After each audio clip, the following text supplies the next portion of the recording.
Hi guys, today I thought I would do a slightly different video. Rather than just being sat in this one spot, I'm actually going to move today. This never happens in a video. Behind me you can see my bookshelf, but you can't see all of it. In today I am doing a full bookshelf tour. That's right, you heard it. I'm going to be exposing myself and showing you the shelves that you normally don't get to see. I'll also be talking you through the books behind me as well, what I've got on my bookshelf, how it's organised. It's kind of like an organised mess, which is basically my brain. I love watching bookshelf videos because I feel like you can tell a lot about a person's personality based on what books they display on their bookshelf and how they organise it. So I hope that you enjoy this slightly different video. Make sure to give it a thumbs up if you're excited for my bookshelf tour. Make sure to leave me a comment to let me know what books you hold proudly on your bookshelf. And let's expose myself. I think we'll start with the two middle shelves behind me because I don't have to move my camera for those, and then we will move the camera to the other shelves. I must admit, this shelf right here is probably my favourite. This shelf holds two of my favourite fantasy series. You have A Song of Ice and Fire by George R.R. Martin and The Inheritance Cycle by Christopher Paolini. If you weren't aware, a large part of my Booktube channel is based on A Song of Ice and Fire. The first book reviews that I ever did was A Song of Ice and Fire, and I am reacting to the Game of Thrones TV show on my channel as well. And actually, A Song of Ice and Fire was probably one of the first fantasy series I ever read. Not the first, but I definitely was a beginner when I started reading A Song of Ice and Fire, and it's just set the bar so high. It kickstarted my love for fantasy as my favourite genre. So starting off, we have Fire and Blood, which is like the Targaryen history textbook. There's some unreliable narrators, there's some different accounts of what actually happened, and if you are enjoying the House of the Dragon TV show, then it's based on Fire and Blood. So if you want a spoiler for the TV show, read this book. Next up, we have my favourite book to ever exist. Nothing beats this book for me. It was the most perfect book I've ever read in my life. I cannot fault it, and I felt incredible when reading it. This is A Knight of the Seven Kingdoms by George R.R. Martin. So this is like a prequel to A Song of Ice and Fire. It features 3 novellas based on Dunk and Egg, and they are this duo who go around doing cool stuff, basically. It's got the right amount of seriousness and humour. It's low fantasy, so there's no magic, there's no dragons in this one. But it is the ultimate cosy, wholesome read. I felt warm and fuzzy inside when I read this book. And if you are a fantasy lover, typically one who loves like the medieval based fantasies, then you will love these novellas. And there is a TV show allegedly coming out next year based on it. So then we have the whole Song of Ice and Fire series. We have A Game of Thrones, A Clash of Kings, A Storm of Swords, A Feast for Crows, A Dance with Dragons. And then we also have Fever Dream by George R.R. Martin, which is the only non-A Song of Ice and Fire book by George R.R. Martin that I have. I love this book. It's about vampires on a steamboat. It's a very different vibe for George R.R. Martin, but I'd highly recommend it. And I think it actually came out before Song of Ice and Fire. It is very cool. Next up, on its own, looking kind of random, we have The Hobbit by J.R.R. Tolkien, another fantastic, warm, fuzzy, cosy read. This book would be a perfect introduction into fantasy. If you've not read much fantasy, I would highly recommend this. And then following on from that, we have the entire Inheritance Cycle series by Christopher Paolini, starting off with Eragon. I also do have Mertag as well. My only issue at the moment is that I want to display this absolutely beautiful book that I got for my birthday, which is Beasts and Creatures, Myths and Tales, Epic Tales. It's the most stunning book I've ever laid my eyes on, but at the moment, based on where I've put it, it's actually covering up the Inheritance Cycle series. So I need to change that. I need to think about where else I'm going to put the Inheritance Cycle so that it is still on display. Then moving on to the other side of my bookshelf, it's just really colourful and really beautiful. I love this shelf. So starting off, we have the Empyrean series. So in here we have Fourth Wing by Rebecca Yarros and the subsequent books in the series. Kind of annoying that I don't have hardbacks for all 3, but what can you do? You win some, you lose some. Then I have the Hunger Games. So I've got these beautiful editions which came out, I think, this year. They've got the gorgeous sprayed edges. The front covers to them look beautiful. They are absolutely stunning. This does include the prequel, The Ballad of Songbirds and Snakes, and then I also have the newest addition to this series, which is Sunrise on the Reaping. I really do hope that they release a version of Sunrise on the Reaping that matches the other ones in this series that I have, because then they would all be coordinated and it would be highly satisfying. And then I have a crap ton of Sarah J Maas. We've got the whole ACOTAR series and then book 1 in the Crescent City series. I'm currently in the middle of Throne of Glass, so I have not started any of Crescent City yet, but I loved ACOTAR as a whole. The first book is a little bit iffy, but the whole series, phenomenal. Then we move on to Realmbreaker by Victoria Aveyard, which is book 1 in a series. I will pick up the rest of the series at some point, but sadly I'm in no rush. But it was alright, it was a decent fantasy series. Then we have Nevernight by J. Christoph, which I received from a friend as a present, which is very kind. I have no idea what it's about other than that I've heard J. Christoph's name circulating around the book community, so I'm very excited to give this a try. And then I have one of the most inspirational books that I've ever read. I absolutely love it. This one is Meditations by Marcus Aurelius. If you haven't read this book, I would highly recommend it because it actually changed my outlook on life.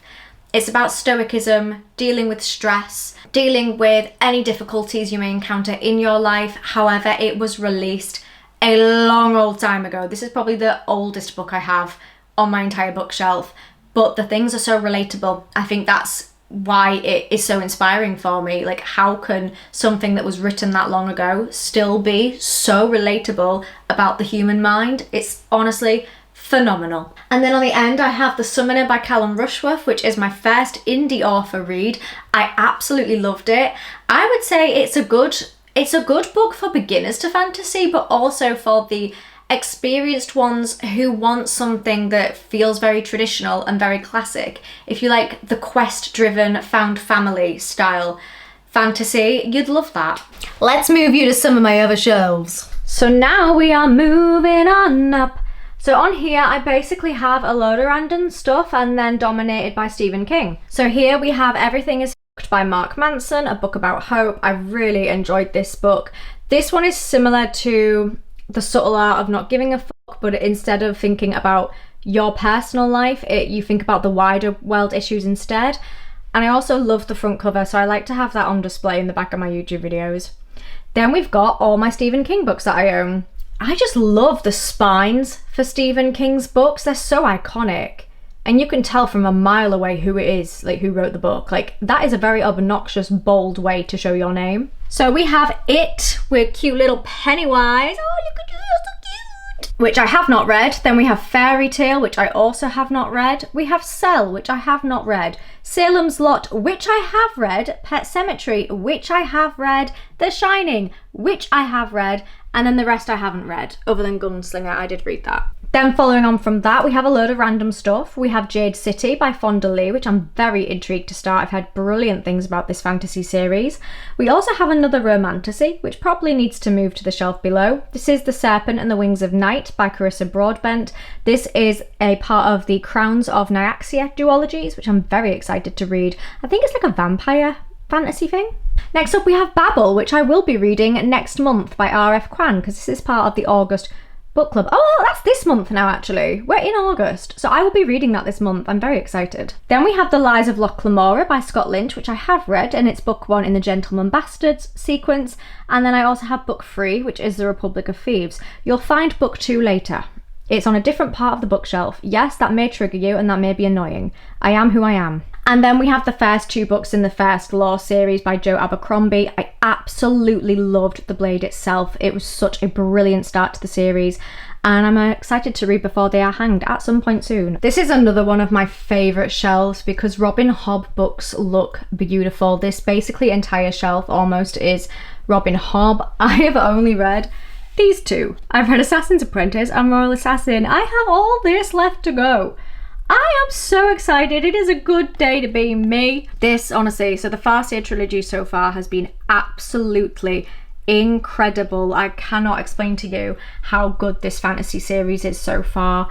Fitz is one of the most likable characters. Oops, sorry, I'm being shaky. Fitz is one of the most likable characters I've ever come across ever in a fantasy series, yet he just has the most awful life. I think if you love fantasy series with animal companions in as well, you will definitely love the Farseer trilogy. I can't say the same for the rest because I have not read any of it yet, but they look amazing. Dragons! And then randomly placed here, we have the most stunning front cover, the Italian version of Game of Thrones by George R.R. Martin. That is gorgeous. If I just compare this to the British version, which cover do you guys prefer? I definitely prefer the Italian version. I mean, the UK one's still pretty sick, but just look at that. It's actually stunning. And then I also have a tiny mini Funko Pop Harley Quinn and a little graduation "you did it" in a bottle, because I did it. Moving up to the top of the bookshelf is no books. There is basically nothing here. This is all Lego, really. We have an Animal Crossing Lego set, bit of Warhammer that I did, some of my favourite Lego minifigures that I've collected over the years, lots and lots of cool ones, and then a little Funko Pop Snape and Hedwig. At the top, I then have a "Winter is Coming" sign, which rests on the top of my bookshelf. So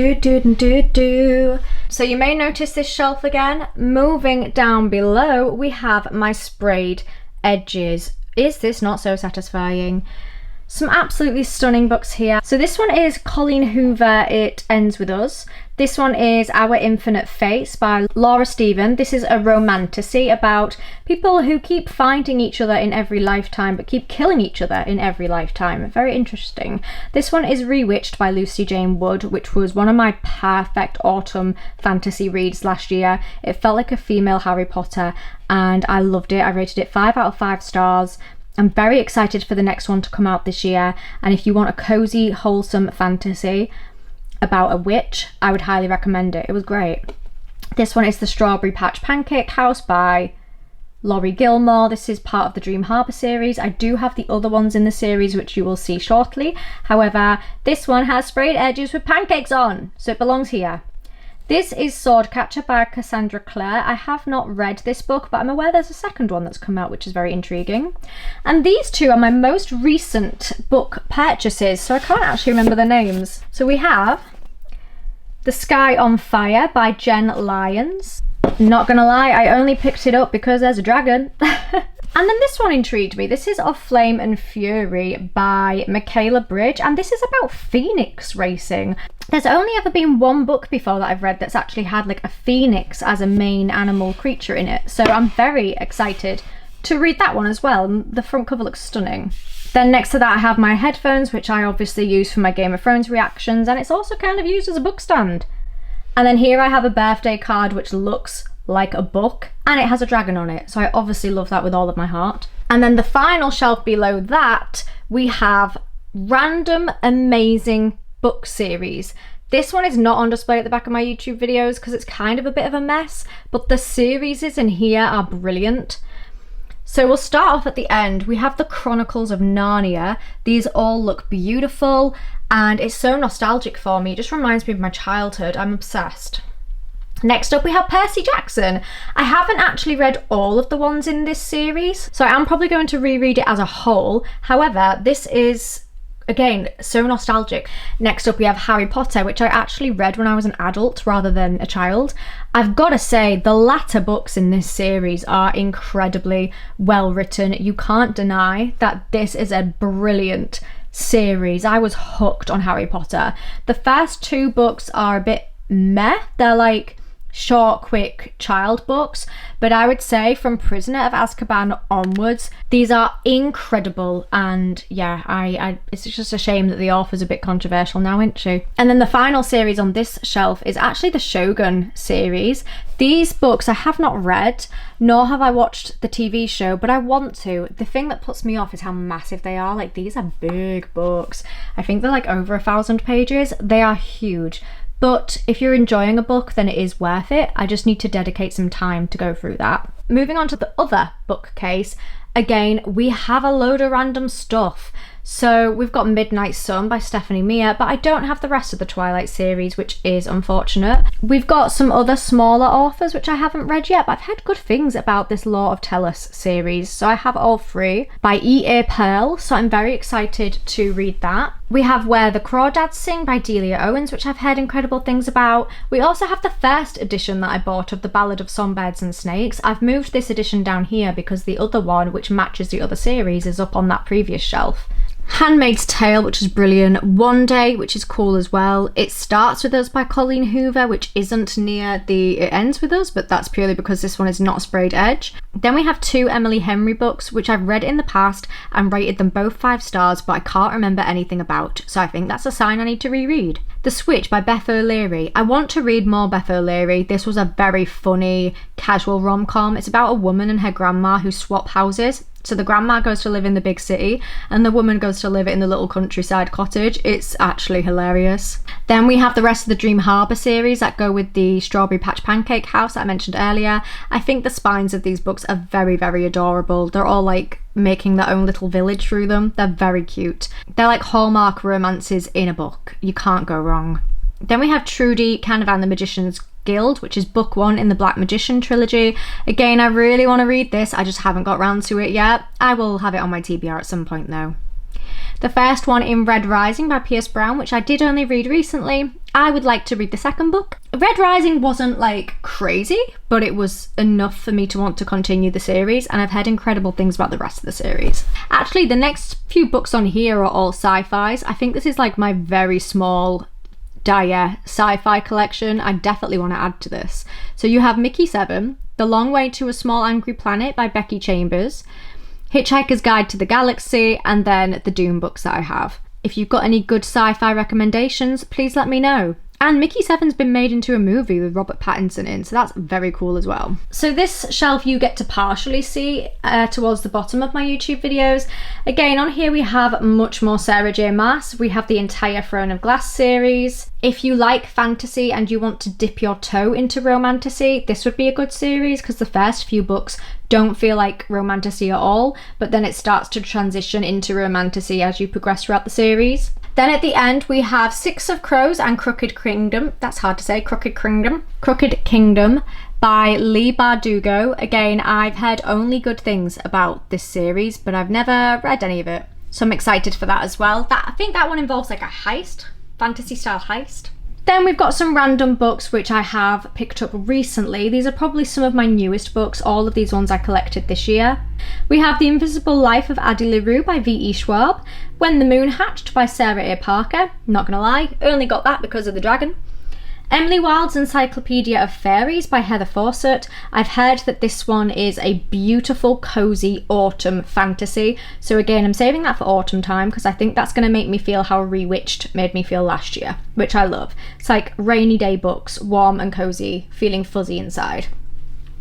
A Man Called Hervé by Frederick Backman. I really want to read more Frederick Backman books, so I'm going to start off with this one. The woman who sold this book to me in the shop said that it made her cry profusely, so I'm excited to shed many tears. Then we have The Hurricane Wars by Fia Guanzon, which I'm absolutely besotted with the cover of this book. I think it's gorgeous, and I've just realised it has sprayed edges, so maybe I should move this to my sprayed edge shelf. Yeah, maybe I should move it. Okay, I'm going to move that later.